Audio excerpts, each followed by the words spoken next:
আবু সাঈদ উত্তর প্রান্তে চলে গিয়েছে, আল্লাহর রাস্তায় বের হয়ে চলে গিয়েছে। আমি যেহেতু বাড়ির পুরো জিম্মাদারের দায়িত্ব নিয়ে নিয়েছি, আমার উপর তো অনেক দায়িত্ব চলে এসেছে। এই যে বাজারগুলো একটু কষ্ট করে হাতটা বাইর করে দেন, নিয়ে নেন। বাইরে আবার দেখুন একজন সাহাবীর করুন কাহিনী, আল্লাহ তাআলা তার সঙ্গে কিরকম খেলা খেলেন। এইবার হযরত আবু সাঈদের স্ত্রী যখন হাতটা বাহির করে দিয়ে বাজারটা যখন নেওয়ার জন্য যখন তার সুন্দর হাতখানা বাহির করে দিল, হযরতে সালাবা রাদিয়াল্লাহু তাআলা আনহু হাতটা দেখা মাত্রই তার মনে কুধারণা চলে আসলো, শয়তান তার ঘাড়ে চাপে বসলো। সঙ্গে সঙ্গে তিনি হাতটা ধরে ফেললেন। ধরা মাত্রই হযরতে আবু সাঈদ রাদিয়াল্লাহু তাআলা আনহুর স্ত্রী তখন বলতেছে, ও আবু সালাবা রে, তুমি না নবীর সাহাবী, তুমি না আবু সাঈদের বন্ধু, তুমি কেমনে কাজটা করতে পারলা? তোমার ভিতর কি আল্লাহর ভয় নাই? তুমি কি আল্লাহকে ভয় করো না? এই কথা বলা মাত্রই সঙ্গে সঙ্গে আবু সালাবার মনটা নরম হয়ে গেল, আর তিনি সঙ্গে সঙ্গে মাওলাকে ডাকতে বলতেছে, মাওলা গো, শয়তানের চক্রান্ত পরে একটা বড় ভুল করেছি, আল্লাহ আপনি আমাকে ক্ষমা করে দিন। তার কারণ মুমিন তো তারাই আল্লাহর নাম নেয়া মাত্রই তাদের অন্তর কেঁপে ওঠে। জোরে বলুন ঠিক কিনা? ইয়া আইয়ুহাল্লাযীনা আমানু তুবু ইলাল্লাহি তাওবাতান নাসুহা। চিৎকার করে বলুন না আল্লাহু আকবার। আল্লাহ রাব্বুল আলামিন বলেন, ও বান্দা শোনো, তুমি গুনাহ করেছো, ভুল করেছো, কোনো প্রকার সমস্যা নাই, তুমি ওই ভুলগুলো আমার কাছে নিয়ে মাথা নত করো, আমি আল্লাহর কাছে তওবার মতো তওবা পড়ো, আমি আল্লাহ রাব্বুল আলামিন তোমার তওবা কবুল করে নিয়ে তোমার পিছনের গুনাহগুলো মাফ করে দিব। সুবহানাল্লাহ। বিশ্ব নবী মুহাম্মদুর রাসূলুল্লাহ সাল্লাল্লাহু আলাইহি সাল্লাম হাদিসের কুদসির মধ্যে বলে দিয়েছেন, হাদিসের কুদসি সেই হাদিসকেই বলা হয় যে হাদিসের ভিতর আল্লাহ তাবারক তাআলা নিজের রাসূলকে বলে দেন। আল্লাহ যেহেতু বলে দিলেন, ইয়া রাসূল আপনি জানাইয়া দেন, ইবনে আদম, হে আদম সন্তান, শুনে রাখো, যদি তোমরা আমাকে আমি আল্লাহ তাআলার কাছে যদি ডাক দাও ক্ষমা নিয়ে, এমনকি তোমার যেই গুনাহগুলো, এই গুনাহগুলো করতে করতে তোমার গুনাহ রাশি যদি আসমানের যেই মেঘমালা তুমি দেখতে পারো বান্দা, এই মেঘমালা পর্যন্ত তোমার গুনাহগুলো যদি পৌঁছে যায়, আমি আল্লাহর কাছে তওবা পড়া মাত্রই, ডাক দেয়া মাত্রই তোমার ডাকে সাড়া দিব এবং তোমার গুনাহগুলো মাফ করে দিব। আমি আল্লাহ কোনো প্রকার পরোয়া করি না। সুবহানাল্লাহ। হাদিসে কুদসি বলছি, রাসূল বলে দিয়েছেন, তোমাদের গুনাহগুলো যদি করতে করতে আসমানের মেঘমালা পর্যন্ত পৌঁছে যায়, আমি আল্লাহর কাছে ফিরে আসো, তওবা পড়ো, আমি আল্লাহ তোমাদের গুনাহগুলো মাফ করে দিব। চিৎকার করে বলুন না সুবহানাল্লাহ। শুধু কি তাই, এই হাদিসের ভিতরে আসছে, তোমার গুনাহ যদি দুনিয়ার সব কিছুতে ভরপুর হয়ে যায়, তবুও আমি আল্লাহর কাছে যদি তুমি ইস্তেগফার করতে পারো, আমি আল্লাহ তবুও তোমার গুনাহগুলো মাফ করে দিতে এক চুল পরিমাণ আমি কোনো প্রকার পরোয়া করি না। চিৎকার করে বলুন না সুবহানাল্লাহ। এই জন্য তো রব্বুল আলামিন অন্য জায়গায় বলতেছেন, লা তাকনাতু মির রাহমাতিল্লাহ ইন্নাল্লাহা ইয়াগফিরুয যুনুবা জামিআ ইন্নাহু হুয়াল গফুরুর রহিম। চলে বলি আল্লাহু আকবার। বান্দারের সমস্যা নাই, আমি জানি দুনিয়াতে যাওয়ার পর তুমি দুনিয়ায় ব্যস্ত হয়ে পড়বা, কিন্তু খবরদার স্মরণ হওয়া মাত্রই আমি আল্লাহর কাছে তওবা পড়ো, ক্ষমা চাও, আর আমার রহমত কামনা করো। বান্দা তুমি খবরদার আমার রহমত থেকে নৈরাশ হয় না। সুবহানাল্লাহ। তাহলে আমাদের আর কোনো সমস্যা আছে? কোনো প্রকার সমস্যা নাই। তবে ওই হাদিসের শেষ অংশে বলা হয়েছে, শর্ত একটাই, কোনো প্রকার শিরক করা যাবে না। সহিহ বুখারীর একটা হাদিস, বিশ্বনবী সাল্লাল্লাহু আলাইহি সাল্লাম বলে দিয়েছেন, আলা উনাব্বিকুম বিআকবারিল কাবাইরি, শোনো বান্দা, তোমাদেরকে কবিরা গুনাহগুলোর মধ্যে কয়েকটি কবিরা গুনাহ কি কথা কি বলবো না? বিশ্বনবী সাল্লাল্লাহু আলাইহি সাল্লামের সাহাবীরা বললেন, উল্লা বালা ইয়া রাসূলুল্লাহ, হে আল্লাহর রাসূল, অবশ্যই বলে দেন, বলে দিবেন না কেন? তখন বিশ্বনবী সাল্লাল্লাহু আলাইহি সাল্লাম বললেন, শোনো, সবচাইতে কবিরা গুনাহ হচ্ছে 1 নম্বর, সেটা হচ্ছে আল ইশরাকু বিল্লাহ, আল্লাহর সঙ্গে শিরক করা। নাম্বার 2 ওয়া উনকুল বিররিল ওয়ালিদাইন ওয়া হুকুকুল বিররিল ওয়ালিদাইন, বিভিন্ন রাতে বিভিন্ন ভাবে আছে, পিতামাতার অবাধ্য হওয়া, পিতামাতার নাফরমানি করা। সহিহ বুখারীর হাদিস, টনটনে সহিহ, মিথ্যা হওয়ার কোনো অপশন নাই। তাহলে 1 নম্বর জানলাম কি? আল্লাহর সঙ্গে শিরক করা। নাম্বার 2 পিতামাতার নাফরমানি করা। যখনই একটু বয়স ভারী হয়ে যায় তখন পিতামাতাকে আমরা আর দেখতে পারি না। জোরে বলুন ঠিক কিনা? অথচ রব্বুল আলামিন বললেন, ওয়াকাদা রাব্বুকা আল্লা তা'বুদু ইল্লা ইয়্যাহু ওয়া বিল ওয়ালিদাইনি ইহসানা, বান্দারে তোমরা আমার ইবাদত করো আর আল্লাহ তাআলার সঙ্গে কারো শিরক করে না। আর নাম্বার 2 সেটা হচ্ছে তোমরা পিতামাতার সঙ্গে কখনোই নাফরমানি করো না, খারাপ ব্যবহার করো না, তাদের সঙ্গে তোমরা উত্তম আচরণ করো। কার কথা? আল্লাহর কথা। পিতামাতার খেদমত, পিতামাতার সম্মান, পিতামাতার সঙ্গে সুন্দর পরিবেশ, সুন্দর ব্যবহার একমাত্র সন্তান কই থেকে শিখবে? এই যে বটতলা হাফেজিয়া মাদ্রাসায়, এখান থেকে যখন পড়াশোনা করবে, বিভিন্ন স্থানে যে মাদ্রাসাগুলো আছে, এই মাদ্রাসাগুলোতে যখন আপনার সন্তানগুলো আলিফ থেকে নিয়ে শুরু করে কোরআন খতম করবে, কোরআনের সব বিষয়গুলো সে যখন শিখবে, তখনই সে পিতামাতার সঙ্গে কীরকম আচরণ করতে হবে এই জিনিসগুলো শিখবে। যারা বলুন ঠিক কিনা? আমি যখন আলহামদুলিল্লাহ আপনাদের দোয়ার বরকতে আমি কুষ্টিয়া একটা বড় মাদ্রাসায় চাকরি করি, সর্বপ্রথমে আমি যখন বেতন পাই, আমার 1 নম্বর কাজ মাথায় চলে আসে, আমার পিতামাতাকে দিতে হবে। কাকে দিতে হবে? পিতামাতাকে। কেন জানেন? এই যে আপনাদের এই মাদ্রাসায় আমি খেয়ে পড়ে মানুষ হয়েছি, আমার ওস্তাদেরা এখান থেকে আমাকে ওই শিক্ষাগুলো দিয়েছে। আপনি যদি আপনার সন্তানকে প্রকৃতপক্ষে সন্তান বানাইতে চান, তারা এখন থেকেই মাদ্রাসা লাইনে লাগিয়ে দেন। যারা বলুন ঠিক কিনা? আমরা জানি আপনি মারা যাওয়ার পর আপনার ইঞ্জিনিয়ার, ব্যারিস্টার, মাস্টার কোনো সন্তান জানাজায় পড়াইতে পারবে না। কেবলমাত্র আপনার সন্তান এই মাদ্রাসাগুলো থেকে শিক্ষা গ্রহণ করে আপনার জানাজা পড়াইতে পারবে। যারা বলুন ঠিক কিনা? একটা কারবাজারি শোনায়, কুষ্টিয়ার পাশেই জানাজা পড়ার জন্য চলে গেলাম, একজন ভাই হাউমাউ করে কাঁদলো, আমাকে বলল যে হুজুর জানাজা পড়ান। আমি জিজ্ঞেস করলাম, ভাই অনেক বড় চাকরিজীবী শুনেছি, কিন্তু কান্না করার কারণটা কি?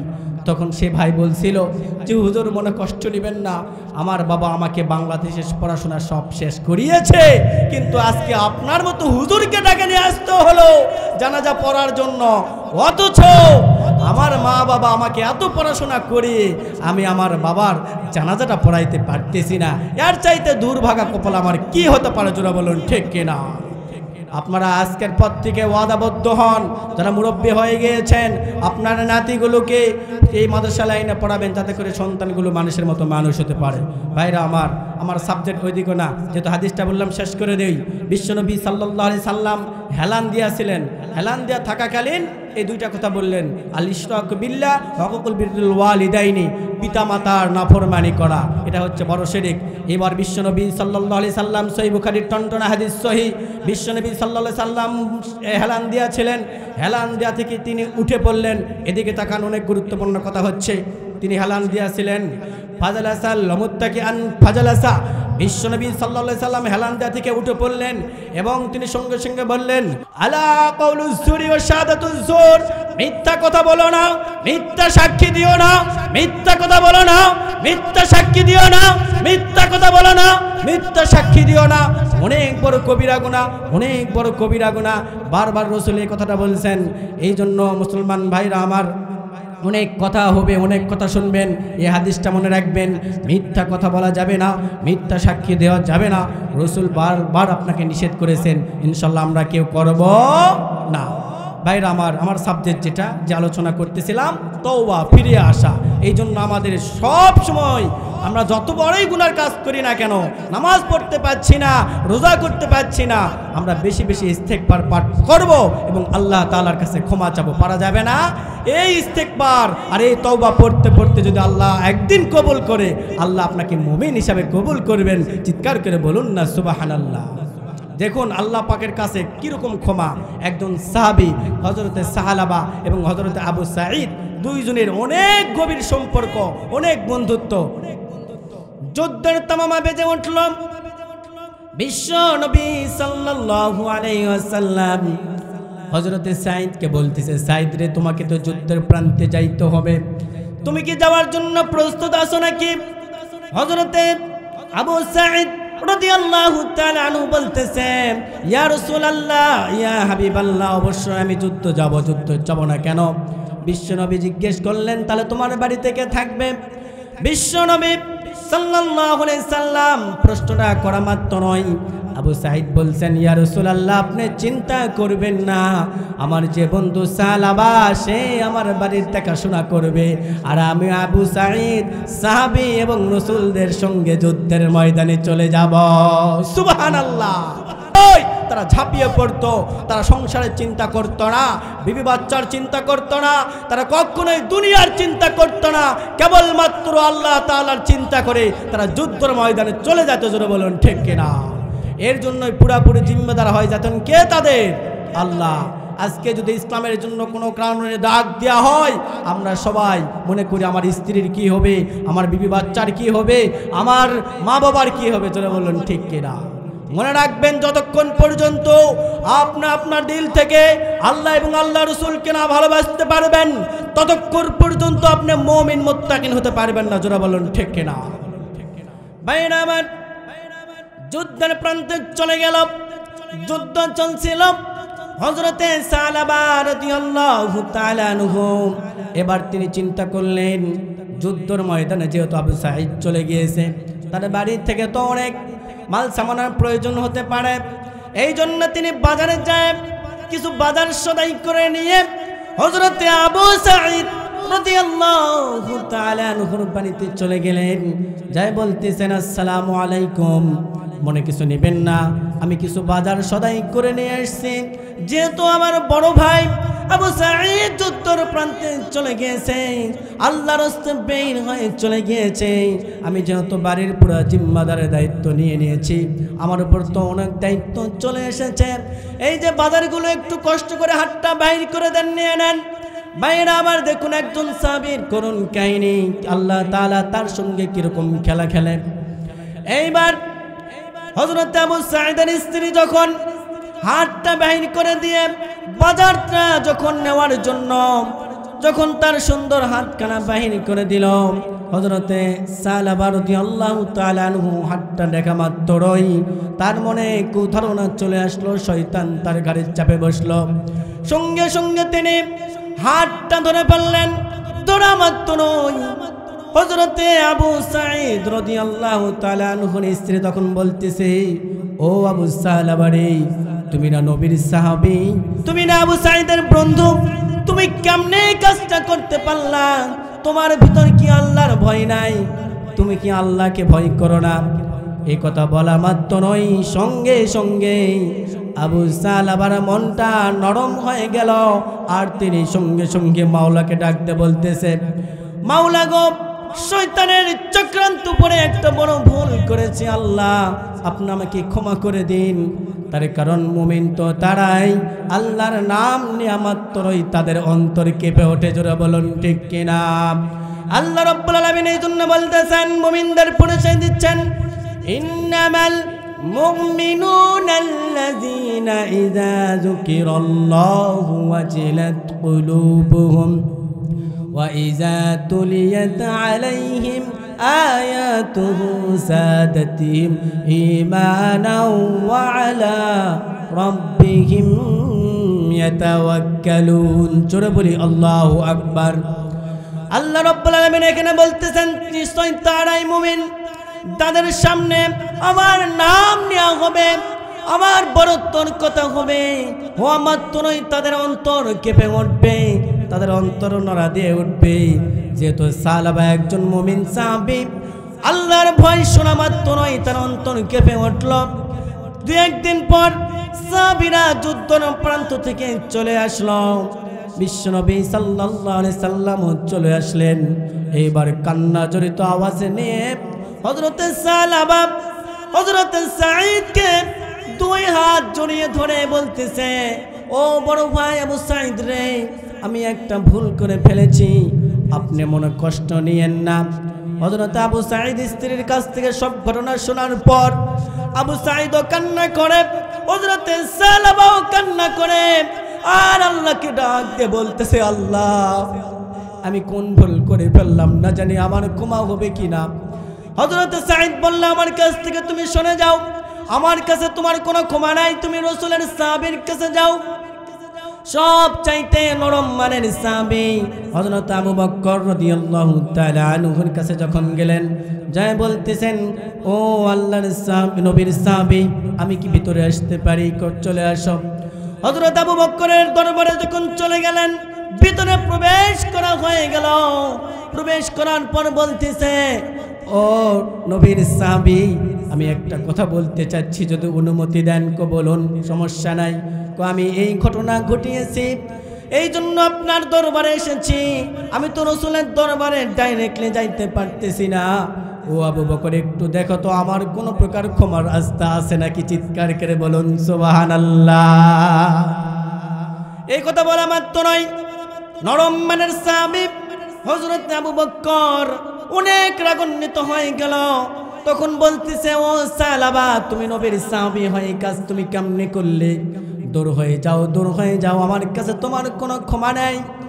হযরত সালাবা কান্না করতে করতে ওখান থেকে বাইর হয়ে চলে গেল হযরত ওমরের দরবারে। ওমর রাদিয়াল্লাহু তাআলা আনহু এমনিতেই রাগান্বিত মানুষ, সবসময় তার শরীরে অনেক রাগ থাকে। এবার অনেক ছোট হয়ে মনটা নরম করে হযরত ওমর রাদিয়াল্লাহু তাআলা আনহুর কাছে যখন ঘটনা খুলে বললেন, ওমর রাদিয়াল্লাহু তাআলা আনহুর দুই চোখ এত রাগান্বিত হয়ে গেল, চোখ দিয়ে মনে হয় আগুন জ্বলছে, লাল হয়ে গেল। দূর হয়ে যাও, তুমি নবীর সাহাবী হয়ে এই কাজ তুমি কেমনে করতে পারলে? যাও যাও, তোমার কোনো ক্ষমা নাই। এইবার ওখান থেকে যখন তারে দেওয়া হলো, বাজানরা আমার, ভাইরা আমার, দেখুন আল্লাহ তাআলা তার সঙ্গে কি করুন একটা খেলা খেলে। অথচ আমরা নামাজ পড়ি না, একটা গুনার কাজ করলে মনে করি এখন ঠিক হবে না, রমজান আসলে ঠিক হব, অমুক দিন আসলে ঠিক হয়ে যাব, এখনো আপনার সময় আছে। ভাইরা আমার, নিজেকে পাল্টিয়ে নেন, আল্লাহ তাআলা আপনাকে তো মাফ করতে পারে। বিশ্বনবী সাল্লাল্লাহু আলাইহি সাল্লাম একটা হাদিস, যখন বিশ্বনবী মেম্বারে উঠলেন, আমিন আমিন আমিন তিনবার বলেছিলেন, তার ভিতর একটি আমিন বলার কারণ হলো হযরতে জিবরাইল আলাইহিস সালাতু ওয়াস সালাম তখন বলে দিয়েছিলেন, ওগো আল্লাহর রাসূল, আপনি জানায়া দিন ওই সমস্ত উম্মত ধ্বংস হয়ে যাক যারা রমজান মাস পাওয়ার পরও নিজের গুনাহগুলো মাফ করে নিতে পারল না। এই জন্য সামনে রমজান মাস, আপনাদের অনেক গুনাহ হয়, আমারও গুনাহ হয়। এই রমজান মাস পাওয়ার পরও যদি আমরা নিজেদের গুনাহগুলো মাফ করে না নিতে পারি, আমাদের মতো হতভাগা আর কেউ নাই। জোরে বলুন ঠিক কিনা? ভাইরা আমার, হযরতে সালাবা রাদিয়াল্লাহু তাআলা ওখান থেকে যখন ফিরে গেলেন, ও হযরতে ওসমানের কাছে গেলেন, তিনিও তাড়ায় দিলেন। হযরতে আলীর কাছে গেলেন, তিনিও তাড়ায় দিলেন। ওখান থেকে তিনি কান্না করতে করতে মরুপান্তরে জঙ্গলের মাঝখানে চলে গেল। রাত যখন হয় বারবার কান্না করে আর আল্লাহকে বলে, ওগো আল্লাহ, ও আরশের মালিক, আপনি তো একমাত্র ক্ষমতাবান। দুনিয়ার মানুষের কাছে যদি কোনো প্রকার ভুল করি, একজনের কাছে মাপ না পাইল, অন্য কারো মাধ্যমে অন্য কারো কাছে গেলে মাপ পাই, কিন্তু আপনি এমন একজন আল্লাহ, আপনি ছাড়া দ্বিতীয় কোনো আমাদের মালিক নাই। ওগো আরশের মালিক, আপনি যদি আমাকে না মাফ করে দেন, আমার কোনো আর ক্ষমার রাস্তা নাই। জোরে বলুন ঠিক কিনা? কান্না জড়িত অবস্থায় কান্না করছেন। বিশ্ব নবী সাল্লাল্লাহু আলাইহি সাল্লামের কাছে আল্লাহ তাআলা ওহী নাজিল করে বললেন, ও নবী, আপনার কাছে ওই সাহাবী এসেছিল, আপনি যে তাকে তাড়াইয়া দিয়েছেন, আপনি কি জান্নাতের মালিক নাকি? আপনি কি ক্ষমা করার মালিক নাকি? আপনি তো এই সমস্তর মালিক না, সে তো একমাত্র আমার বান্দা। আপনি কি জানেন না সে যেভাবে তওবা করেছে, আমি আল্লাহ তাআলা তার তওবাকে কবুল করে নিয়েছি। সুবহানাল্লাহ। বিশ্বনবী সাল্লাল্লাহু আলাইহি সাল্লাম হযরতে ওমরকে ডাক দিয়ে বললেন, ও ওমর, কোথায়? তাড়াতাড়ি দেখে আসো, সাহাবাকে ডাক দাও।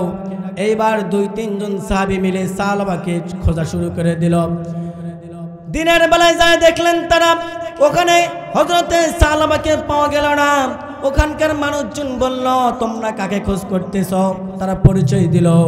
ওখানকার মানুষজন বলতেছে, আমরা তো এখানে কাউকে চিনি না, তবে আমরা রাতের বেলায় একজনকে এখানে কান্না করতে দেখি।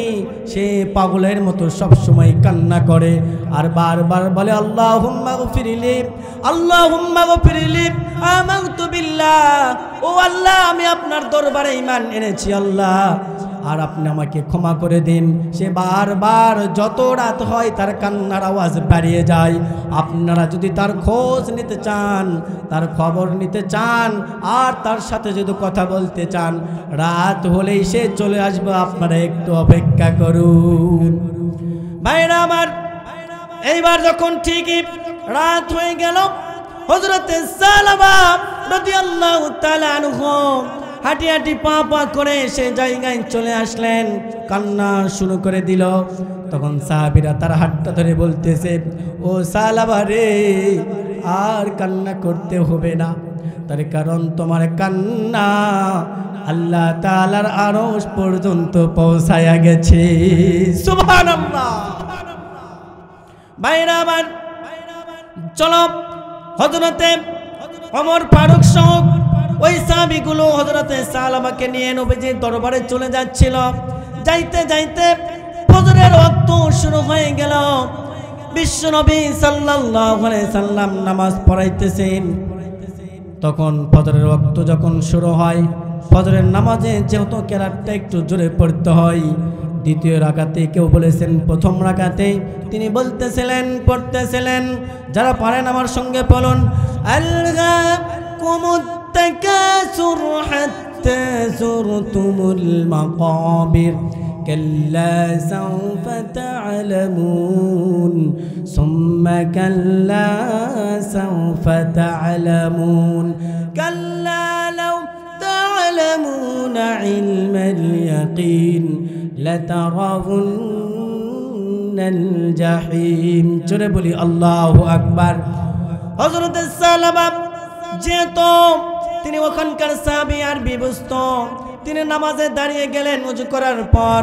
ভাইরা আমার, ওই যে কেরাত যখন বিশ্বনবীর মুখ থেকে শুনছিলেন, আর এই আয়াতের ভিতর বলা হচ্ছে অবশ্যই তোমাকে কবরে যাইতে হবে, আর আল্লাহর ধরা বড় ধরা, আল্লাহ তাআলা অবশ্যই তোমাকে ধরবে, এমন ভাবে ধরবে, ওই আল্লাহর ধরা থেকে তোমরা কেউ রেহাই পাবে না। জোরে বলুন ঠিক কিনা? ভাইরা আমার, হযরতে সালাবা রাদিয়াল্লাহু তাআলা আনহু এই আয়াতগুলো শোনা মাত্র নয়, তিনি ওখান থেকে ফজর নামাজ পড়া অবস্থায় তিনি জোরে চিৎকার মারে মাটিতে লুটে পড়লেন। লুটে পড়া মাত্র নয়, নামাজ শেষ হয়ে গেল। বিশ্ব নবী সাহাবীকে বললেন, ও সাহাবীরা রে, তোমরা আমার সালাবাকে একটু পানি ছিটা মারো, সে যেন একটু জাগ্রত হতে পারে। বিশ্বনবী সাল্লাল্লাহু আলাইহি সাল্লামের কথা শোনার পর হযরত ওমর ফারুক রাদিয়াল্লাহু তাআলা আনহু বলতেছে, ও নবী, আল্লাহর নবী, বিশ্বনবী সাল্লাল্লাহু আলাইহি সাল্লাম, আপনি যেটা ভাবতেছেন আসলে সালাবা এই দুনিয়ার মায়া ত্যাগ করে সে আর এই জগতে নাই, সে অন্য জগতে চলে গিয়েছে। দেখুন আল্লাহর ভয় কিরকম ছিল। ভাইরা আমার, যখন তিনি দুনিয়া থেকে চিরবিদায় নিয়ে চলে গেলেন, বিশ্ব নবী সাল্লাল্লাহু আলাইহি সাল্লাম আর তো আর চোখে কান্না তিনি আর আটকাইতে পারলেন না।